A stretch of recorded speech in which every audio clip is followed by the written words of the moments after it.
Range Anjaniya के द्वारा अनुभूति कार्यक्रम के तहत पहला कार्यक्रम रामनगर बीट के अंतर्गत किया गया, जिसमें कक्षा 6वीं से लेकर 12वीं तक के बच्चों का चयन किया गया और स्कूली बच्चों को जंगल में भ्रमण कराया गया। इसमें 3 विद्यालय के बच्चे शामिल हुए। प्राकृतिक रूबरू बच्चों को कराया गया। ज्यादा से ज्यादा प्रकृति की जानकारी बच्चों को दी गई, जिससे प्रकृति के संबंध में बच्चों को जागरूकता उनमें लाई जा सके तथा बच्चे भी अपने दोस्तों को इससे जागरूक कर सकें। रेंजर अंजनिया श्रीमती ललिता तिवारी ने जंगल में ही खेल खेल में वन्य संरक्षण के तहत बच्चों को पाठ पढ़ाया, पहेली खेली, बच्चों को टॉफी भी दी। वहीं पेड़ों को अपना भाई मानते हुए बच्चों ने तिलक बंधन किया तथा पेड़ों को राखी बांधी और पेड़ों की रक्षा करने का वचन लिया। भोजन के बाद बेगम महल में शानदार सांस्कृतिक कार्यक्रम के आयोजन हुए। वहीं बच्चों ने जन्मदिन पर एक पेड़ लगाने व अपने सहपाठियों को भी पेड़ लगाने के लिए बच्चों को प्रेरित भी किया गया।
तालियों पे कैमरे लाई जाए, तालियां बजाते हैं सभी।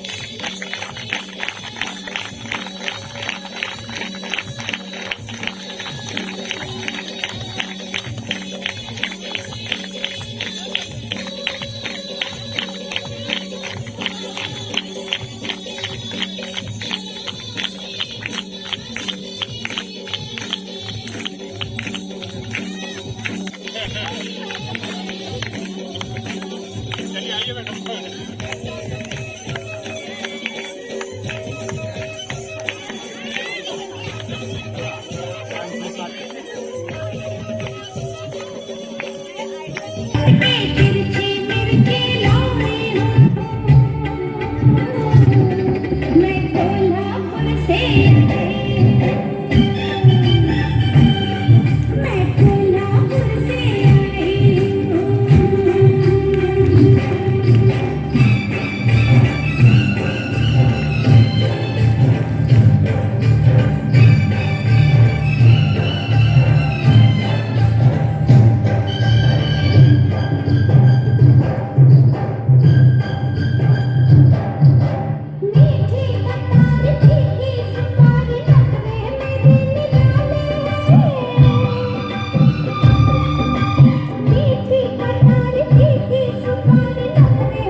तीर है। प्राण पुण्य सलिला की घाट घाट आरती, प्राण पुण्य सलिला की घाट घाट आरती, दीप मालिकाएं नित्य ही नजर उतारती। वेद के पुराणों के वेद सभी जानते हैं ना क्या होते हैं? हमारे यहाँ कितने वेद हैं? 4 वेद। Very good. वेद के पुराणों के शब्दों में प्रवाह है, शंकरी का गर्भ और स्वर्ग एक राह है। बूंद बूंद सोख रही प्राणियों का पीर है, माँ की गोद है ये या की नर्मदा का तीर है, माँ की गोद है ये या की नर्मदा का तीर है। राज रानी रेवा का रोज रूप देखना, रेवा माँ नर्मदा का ही दूसरा नाम है। की धूप घाम कंकड़ों पे सेकना, चांदनी की वीणा में जैसे रात का स्वर है, चांदनी की वीणा में जैसे रात का स्वर है। आदिवासी भावना है, देवता की चूनर है, ओढ़ है आत्मा ये मंडला की नर्मदा का तीर है। धन्यवाद, आप सभी का बहुत बहुत धन्यवाद।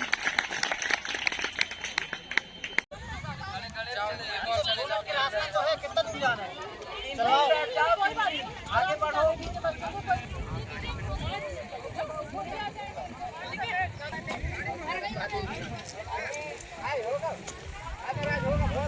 अभी मिल जाएंगे। कहाँ गए हाथी? हाथी तो कहाँ? उन्हें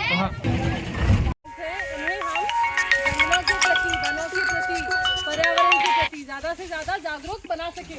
हेलो। इसी उद्देश्य के साथ आप सभी हाँ, बोलिए। विद्यार्थियों को जो कि 6 से अरे हाँ भैया, बता। 9 से 12 ऐसे 2 ग्रुप में बनाते हैं हम। कैसी अपना जाला बुनती है दीमक, अपनी बाम्बी बनाती है, और चींटी डिस्ट्रीब्यूशन कैसे होता है, वो एक कॉलोनी टाइप में रहते हैं, है ना। और हर प्रकार की ग्रुपिंग कर दी गई है उसमें। और मजदूर चींटियाँ अलग होती हैं, श्रमिक सुरक्षा वाली चींटियाँ अलग होती हैं, भोजन इकट्ठा करने वाली चींटियाँ अलग होती हैं। बिल्कुल बिल्कुल बिल्कुल, आ जाओ रामनगर, आ जाओ। हाँ, और बता दीजिए जमाने से मतलब ही नहीं।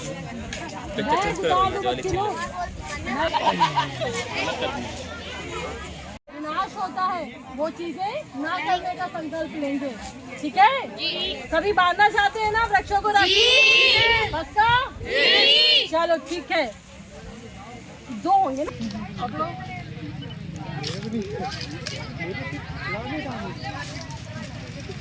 आ जाओ, अभी राखी बांधोगे? हाँ बिल्कुल, बॉयज भी बांध सकते हैं।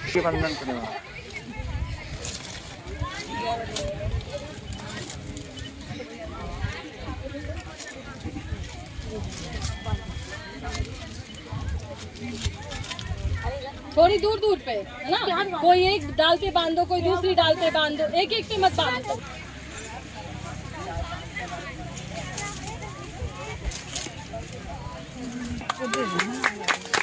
अब राखी तो बांध दी, भाई को जब बांधते हो तो मीठा खिलाते हो ना, तो फिर आप पेड़ को क्या खिलाओगे? पानी दे दो थोड़ा सा।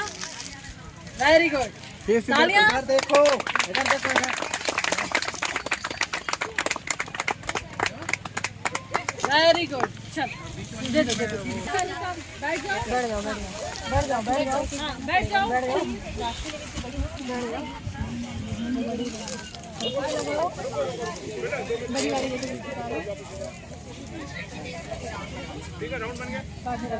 सबने लगाया टीका? ये छोटी है, वो पीछे ऊपर बांध दो ना।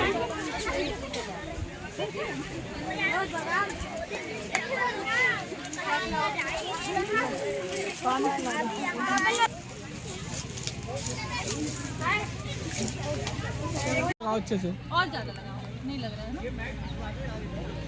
दोनों हाथ से लगाओ। Very good.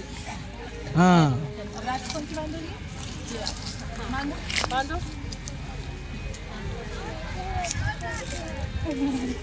ऐसे ऐसे पकड़ के अंकल की तरफ रुको रुको रुको। लगाओ अच्छे से। और ज्यादा लगाओ, नहीं लग रहा है ना।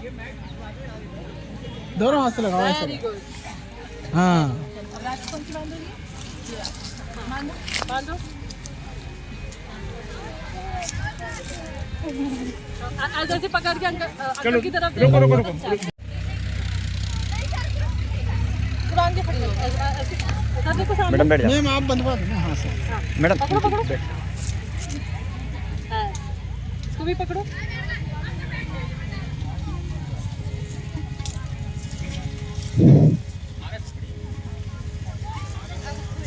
अब अपन जल्दी चले, नहीं तो भी ना हमारे मित्र हैं, करते हैं उपकार, उनसे प्राण इसको हक भी कर लो ऐसे, हक कर लो। शाबाश।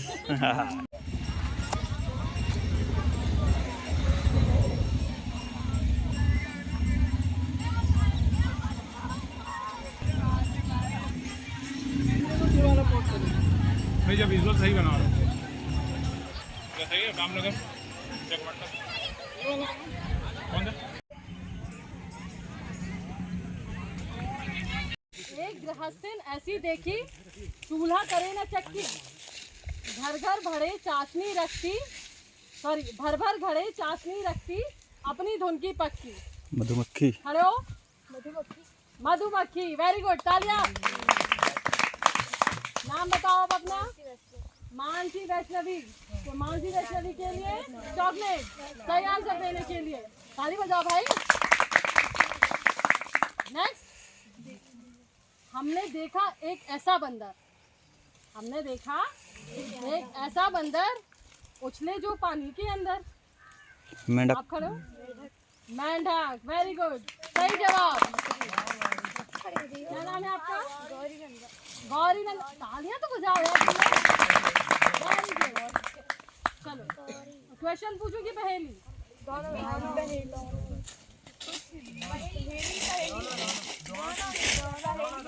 अच्छा चलो अब कुछ क्वेश्चन पूछते हैं, ठीक है। अभी आप लोगों को रास्ते में मैंने मृग और हिरण के बारे में बताया था, ठीक है ना। तो ये बताओ कि एशिया में पाया जाने वाला सबसे बड़ा मृग कौन सा है? मृग की प्रजातियां कौन कौन सी हैं वो बताई थी, ठीक है ना, बताई थी ना। कौन कौन से मृग हैं अपने यहाँ, नाम बताओ। आप लोग सुन नहीं रहे थे। चीतल तो हिरण है, घुटरी भी हिरण है और बारहसिंगा भी हिरण है। क्या बताया था कि मृग वो होते हैं जिनके सिर पर सींग परमानेंट होते हैं, है ना। जिनके मेल्स में, मेल जो जानवर होते हैं उनके, उनमें सींग परमानेंट होते हैं। एक बार जो उगे दिखा देते हैं, क्योंकि अपने इस तरफ में नहीं पाया जाता, इसलिए आप लोग इससे परिचित नहीं हैं, ठीक है। चलो नेक्स्ट क्वेश्चन पूछती हूँ, ठीक है। मध्य प्रदेश का राजकीय पक्षी कौन सा है? दूधराज। मैडम, अनुभूति कार्यक्रम आयोजित किया गया है, ये क्या कार्यक्रम हुआ? आज परिक्षेत्र जगमंडल के अंतर्गत पहला अनुभूति कार्यक्रम किया गया है वर्ष 2022 से इसके लिए, जिसमें हमने बीट रामनगर के अंतर्गत के वन क्षेत्रों में बच्चों को, स्कूली बच्चों को भ्रमण कराया है। इनमें मुख्यतः 3 शासकीय विद्यालय, एक पद्मी, खरदेवरा और मधुपुरी, इन 3 जगह के बच्चों को सम्मिलित किया हुआ है। 9 से 12 तक के बच्चे हैं। मेन हमारा उद्देश्य ये है कि बच्चों को प्रकृति से रूबरू कराना, उन्हें ज़्यादा से ज़्यादा प्रकृति की बारीकियों के बारे में हम उनसे बात करें, ताकि उनमें जागरूकता ज़्यादा से ज़्यादा लाई जा सके। क्योंकि ये बच्चे हैं, ये यंग माइंड्स हैं, अगर इनमें जागरूकता आएगी तो ये घर जाकर अपने परिवार को भी जागरूक करेंगे और अपने दोस्तों, अपने साथ वाले सहपाठियों को भी जागृत करेंगे। तो इसलिए हमने स्कूल के इस वर्ग के बच्चों का चयन किया हुआ है, ताकि हम प्रकृति के प्रति बच्चों को और अधिक जागरूक बना सके। मैडम, अभी ये कार्यक्रम जो जागरूकता के चल रहे हैं, ये भी आगे वक्त में होंगे और क्या कार्यक्रम? चूँकि ये प्रतिवर्ष आयोजन होता है, MPEDB और मध्य प्रदेश शासन वन विभाग के संयुक्त तत्वाधान में ये कार्यक्रम किया जाता है। हर वर्ष परिक्षेत्र में 2 अनुभूति कार्यक्रमों का आयोजन किया जाता है। तो ये हमारा प्रथम कार्यक्रम था। द्वितीय कार्यक्रम मोस्ट प्रोबेबली नेक्स्ट वीक या उसके बाद में करेंगे हम। क्या नाम है बेटा आपका? मेरा नाम अभिनंदन गुप्ता। क्या सीखा है आज आपने अनुभूति कार्यक्रम? आज हम लोगों ने वन में कैसे जंगली जीव रहते हैं, जंगली जानवरों का मतलब संरक्षण कैसे होता है, और हमने पेड़ों के बारे में जाना कि किस किस प्रकार के पेड़ रहते हैं, और कुछ जानवरों के बारे में हमने प्रकृति के साथ भी 5 मिनट तक हमने ध्यान किया था। तो उसमें हमने बहुत सारी आवाज़ें सुनी वनों से, और हमने उसके बाद हमने ये भी जाना कि किस किस प्रकार के जानवर किस किस कहाँ पे पाए जाते हैं। हमने ये भी जाना कि हिरण और मृग एक समूह के नाम है और वो दोनों अलग अलग प्रकार के रहते हैं। और क्या सीखा? और हम लोगों ने प्रकृति को हम कैसे बचा सकते हैं, हम संरक्षण कैसे कर सकते हैं, प्रकृति हमें हमारे लिए कितने प्राकृतिक वनस्पति हमारे लिए कितने जरूरी है, हमें उनका कैसे उपयोग कर रहे हैं। हमने ये भी जाना कि हम लोग उनका मतलब अत्यधिक उपयोग कर रहे हैं जिससे उनको संकट भी हो रहे हैं। इससे हम इनको कैसे बचा सकते हैं। कैसे बचा सकते हैं? हम ऐसा कर सकते हैं कि जैसे कि आप जानते हैं कि 33% वन होने चाहिए, लेकिन अभी भारत में जैसी स्थिति है कि 21% ही वन है, लेकिन 21% वन है, बट उनको बचाना ही मुश्किल हो रहा था। हम ऐसा कर सकते हैं कि कहीं हम वन नहीं काटें, हम कोई को काटते हुए देखें तो हम उसको रोकें टोकें। अगर ऐसा कोई रुकता नहीं है मना करने पे भी, तो हम वन विभाग को सूचित कर सकते हैं जिसपे उसे उचित कार्रवाई की जाए। और हमने ये भी जाना कि अगर हमको पर्यावरण के संरक्षण में योगदान देना है तो हम हर जन्मदिन अपने वृक्ष लगा सकते हैं। वह वृक्ष लगाने से नहीं, उसको बड़ा करना, उसकी देखभाल करना भी हमारे लिए जरूरी है, जिससे हम पर्यावरण के लिए एक बहुत बड़ा महत्वपूर्ण योगदान दे सकते हैं अपना। Thank you. हमने आज प्राकृतिक सुरक्षा के बारे में सीखा है। कैसे कर पाएंगी आप प्रकृति की सुरक्षा? प्लास्टिक का कम उपयोग करके, पेड़ों का कम दोहन करके, और जो ये प्रकृति का अवशोषण हो रहा है उसमें थोड़े पेड़ लगा करके। यहाँ पे बहुत उनकी कारखाने बन रहे हैं जिससे प्रकृति बहुत दूषित हो रही है, जिसके लिए हमें पेड़ का लगाने चाहिए, जिससे ऑक्सीजन प्राप्त होती है। पेड़ हमारे लिए बहुत लाभदायक है। जैसा कि लगातार देखा जा रहा है पानी की कमी होती चली जा रही है, इसे कैसे पूर्ण करेंगे आप? इसे पूर्ण मतलब कि पानी की कमी होती जा रही है, पानी प्रदूषित होते जा रहा है, उसे बचाने के लिए पानी का कम उपयोग करना चाहिए। कई जगह नल खुले छोड़ दिए जाते हैं तो उन्हें मतलब कि नल को बंद कर दिया जाता है, किया जाना है। नदी में जो कटाव हो रहे हैं उन्हें रोककर, ताकि आगे के जीवन और आगे की पीढ़ियों को पानी का आपूर्ति ना हो। जी। इससे जैसा कि उत्खनन चल रहा है नदियों में, इन्हें कैसे रोक पाएंगे? कटाव को रोका जा सकता है, जिससे कि 3 उत्खनन को रोककर पानी का बचाव किया जा सकता है।